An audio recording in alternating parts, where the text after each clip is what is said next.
আসসালামু আলাইকুম বন্ধুরা, কেমন আছেন সবাই? আশা করছি দূরে এবং কাছে যে যেখান থেকে আমার ভিডিওটি দেখছেন খুবই ভালো আছেন এবং সুস্থ আছেন। আর আমিও আল্লাহর রহমতে খুবই ভালো আছি বন্ধুরা। তো আমার সম্মানিত বন্ধুরা, চলে আসলাম নতুন দিনের একটি ভিডিও নিয়ে। তো আমার নতুন ভিডিওতে আপনাদের সকলকে স্বাগত জানাচ্ছি। তো সম্মানিত বন্ধুরা, প্লিজ ছোট একটা লাইক করে পুরো ভিডিওটি কন্টিনিউ করবেন, আশা করছি ভালো লাগবে। তো বন্ধুরা, আজকে আমি আমার সিম্পল জীবনের একদম সারাদিনের কাজকর্মটি আপনাদের সঙ্গে শেয়ার করব। তো দেখতে থাকুন আমি সারাদিনে কি কি কাজ করে থাকি, কিভাবে সারাদিনটা ব্যস্ততার মাধ্যমে কাটাই, তো সেটাই দেখতে থাকুন। তো এই যে আমি সকালে উঠে বাসি কাজকর্ম সেরে নিয়েছি, সেটা আর শেয়ার করলাম না। তো বাসি কাজ সেরে চা বানিয়ে মা ছেলে মিলে চা খেয়ে নিয়েছি। তো যেহেতু বিছানার মধ্যে তখন বাবু থাকে, রেকের মধ্যে ভরে রাখি। তো চা খাওয়া দাওয়ার পর ও বাইরে গেল খেলা করতে, তো আমি বিছানটা গুছিয়ে নিলাম। তো এই যে আমার এখন অলরেডি বিছানটা গুছানো হয়ে গিয়েছে। এখন আমি এক এক করে সারাদিনের সমস্ত কাজগুলি কিভাবে করে থাকি তো দেখতে থাকুন। তো বিছানটা গুছিয়ে নিলাম, তারপরে এই যে বাবুর কিছু কাপড় ছিল সেগুলোকে কেচে দিব। আর আমারও গতকালের নাইটটা আছে, সেটাকেও কেচে দিব একসঙ্গে। তো এই যে আমি এখন কলপাড়ে চলে আসলাম। তো সমস্ত কাপড়গুলোকে নিয়ে তো এখানে আমি পরিমাণ মতো পানি নিয়ে সার্ফ দিয়ে এখানে গুলে নিচ্ছি। তারপর কাপড়টা মাখিয়ে কাচবো। তারপরে আমি ছাদে রোদ্রের মধ্যে মেলে দিয়ে আসবো। তো আপনারা দেখতে থাকুন বন্ধুরা, আশা করছি ভালো লাগবে। ভালো লাগলে অবশ্যই লাইক কমেন্ট শেয়ার করবেন এবং নতুন বন্ধু থাকলে চ্যানেলটি সাবস্ক্রাইব করে আমার পাশে থাকবেন।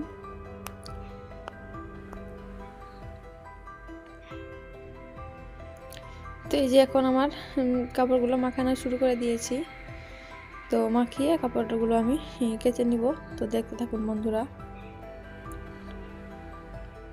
তো এই যে দেখুন এখন আমার অলরেডি কাছাকাছি শেষ। তো আমি ছাদের মধ্যে চলে এসেছি। তো ছাদে দেখুন কি পরিমাণ রোদ্র উঠেছে। তো সকালের সময় আজকে খুবই ভালো রোদ হয়েছিল। তো আমি সকাল সকাল কাপড়টা কেচে দিলাম। তো আমি কাপড়গুলোকে মেলে নিব।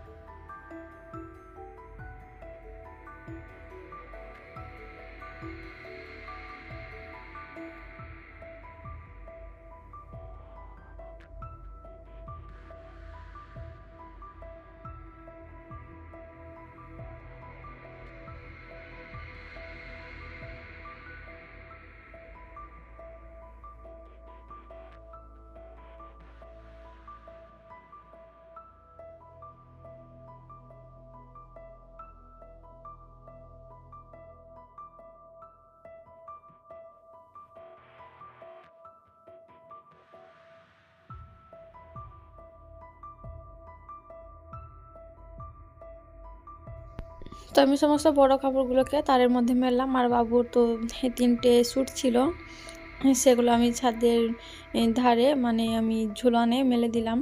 তারপর এখানে মোজা, আমার বাবুর মোজা আর আমার মোজাটা এখানে দিলাম রোডের মধ্যে। তো আমার এখন সমস্ত কাপড় মেলা শেষ। এখন আমি নিচে চলে যাব, গিয়ে নিচে বাকি কাজগুলোকে সেরে নিব, রান্না বান্না করে নিব। তো এই যে আমার কাপড়গুলো রেডি, মেলা শেষ। তারপর নিচে আসলাম। তো এখানে একটা আর্জেন্ট কাজ এসছে, তো কাজটা এখনই করে দিতে হবে। তো আমি আগে এই কাজটা করে দেব। এখানে কাজটা হচ্ছে চেনটা পাল্টাতে হবে। আর এই যে এখানে সেই চুড়িদার মানে সালোয়ার না, শুধু কামিজটাকে আমি বানিয়েছিলাম দুটো। তো শাড়ি কেটে তেলগুলো হয়ে গিয়েছিল, তো আজকে দিয়ে দিব। তো ভাঁজ করে রেখে দিয়েছি। তো এখন আমি আগে আর্জেন্ট কাজটা করে নিব, তারপর বাকি কাজগুলোকে সারবো। তো দেখতে থাকুন বন্ধুরা। তো আমি সালোয়ারে করে নিয়েছিলাম, আমি কামিজে চেনটা লাগিয়ে নিয়েছিলাম। তো কাজটা আমার অলরেডি হয়ে গিয়েছে। তো তারপরে আমি পুরো ঘরটাকে ভালোভাবে ক্লিন করে নিচ্ছিলাম ঝাড়ু দিয়ে।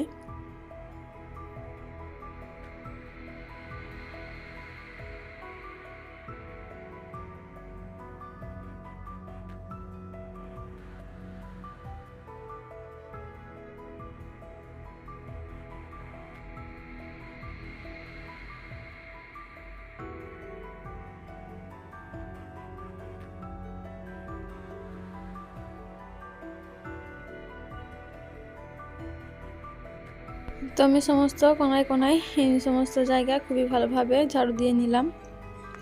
এখন আমি রান্না বান্নার জন্য চলে আসলাম। তো এই যে দেখুন, একটা গাজর ছিল, তো গাজরটাকে আমি কেটে নিয়েছি এবং টমেটো, পেঁয়াজ সমস্ত কেটে নিয়েছি। আর এদিকে আমি ডালটাকে ভিজে নিয়েছি, এখন আমি রান্না করে নিব। তো একটা গাজর ছিল, গাজর দিয়ে আজকে রান্না করব ডালটা। তো গাজর এবং টমেটো দিয়ে ডাল রান্না করব, কেমন হয় দেখতে থাকুন।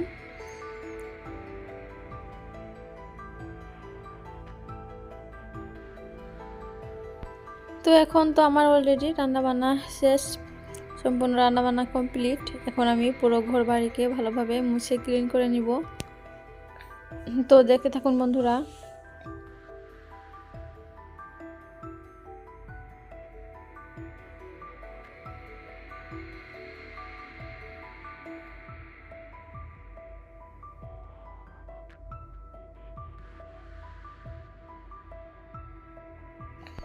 তো আমি এখানে তো খাটের নিচগুলো পুরো ভালোভাবে একবার মুছে নিয়েছিলাম, তারপর এটা হচ্ছে দ্বিতীয়বার আরও একবার ভালোভাবে মুছে নিচ্ছি।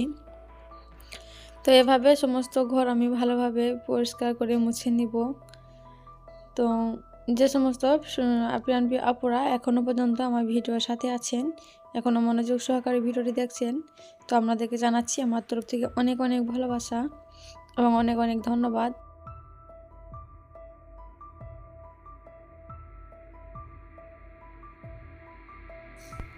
তো বন্ধুরা, এখন আমার বাকি সমস্ত কাজ শেষ, এখন গোসল টোসল করে চলে এসেছি, এখন খাওয়া দাওয়ার পালা। তো এই যে দেখছেন, এখানে সেই গাজর দিয়ে মসুর ডাল রান্না করেছি, তো কত সুন্দর হয়েছে দেখুন। তো আমি প্রথমবার ট্রাই করলাম, তো এত সুন্দর টেস্ট হবে, এত সুন্দর রান্না হবে আমি কখনোই ভাবতে পারিনি। তো এভাবে করে আপনারা একবার রান্না করে দেখতে পারেন। তো আমি রেসিপিটা শেয়ার করতে পারিনি। তো আমি প্রথমে ডালটা সেদ্ধ করে নিয়েছিলাম হলুদ এবং তেল দিয়ে। তো আমি যখনই ডাল সেদ্ধ করি, তো আমি নুনটা দিই না, ডাল সেদ্ধ হওয়ার পর নুন দিই। তো ডালটা সেদ্ধ করে নিয়েছিলাম, তারপরে টমেটো, গাজর, নুন এই সমস্ত দিয়ে দিয়েছিলাম। তারপরে সেদ্ধ হওয়ার পরে ঘুঁটে তারপরে পরিমাণ মতো ঝোলের পানি দিয়েছিলাম, দিয়ে রান্নাটা করে নিয়েছি। তো সাধারণ টেস্ট হয়েছিল, খুবই মজা লাগছিল খেতে। তো আমার বাবু তো সেরকম এই সমস্ত গাজর সবজি টবজি খেতে পছন্দ করে না, তো আমি ডাল দিয়ে রান্না করেছিলাম, তো ও তো ভীষণই মজা করে খেয়েছিল, পছন্দ করেছিল, যেহেতু ও ডাল খেতে পছন্দ করে, তো কিছু মাইন্ড করেনি, খেয়ে নিয়েছিল খুবই ভালোভাবে। তো এবার থেকে ওভাবে করে ওকে খাওয়াতে হবে, যেটা ভাবছি। তো এদিকে আমি খাওয়া দাওয়া করে বিকালের দিকে ছাদে থেকে ওই সমস্ত কাপড়গুলোকে তুলে নিয়ে আসলাম। সমস্ত কাপড় শুকিয়ে গিয়েছিল, তো তুলে নিয়ে আসলাম, এখন ভাঁজ করে নিব। তো যে ঠান্ডা লাগছে প্রচণ্ড, ভাত খাওয়া দাওয়ার পর ঘরের মধ্যে প্রচণ্ড ঠান্ডা লাগছে। তো আমি আগে চাদরটা আমি গায়ে পেঁচিয়ে নিলাম, তারপরে বাকি কাপড়গুলোকে ভাঁজ করে নিব।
তো এই যে দেখুন বন্ধুরা, এখন আমার সমস্ত কাপড়গুলো ভাঁজ করা হয়ে গিয়েছে, এখন আমি তুলে রাখবো। আর এই যে দেখুন, এটা হচ্ছে একদম রাত্রের বেলা। তো বাবু তো প্রতিদিন চা খেয়ে ঘুমায়। তো আজকে যেহেতু ডাল রান্না করেছিলাম, তো ভাত দিতে চাইলাম, তো বললো হ্যাঁ ঠিক আছে দাও, তো ওকে দিলাম। তো এই যে দেখুন কত সুন্দরভাবে ডাল দিয়ে ভাত খাচ্ছে। আর ও তো মাংস নিতেই চাইছে না, তো এক পিস দিয়েছি, ওটাও খায়নি, ও ডাল দিয়ে পুরো ভাতটা খেয়েছিল। তো বন্ধুরা, ভিডিওটা আর বেশি করে করছি না, এখানে শেষ করে দিব। তো যারা এতক্ষণ ভালোবাসা দিয়ে আমার সম্পূর্ণ ভিডিওটি দেখেছেন, তাদেরকে জানাই আমার তরফ থেকে অনেক অনেক ধন্যবাদ এবং অনেক অনেক ভালোবাসা এতক্ষণ সাথে থাকার জন্য, আমার ভিডিওটি দেখার জন্য। তো বন্ধুরা, ভালো থাকবেন, সুস্থ থাকবেন, দেখা হবে আবার অন্য কোনো দিন অন্য কোনো ভিডিওতে। দোয়া করবেন আমার বাবুর জন্য। আল্লাহ হাফেজ।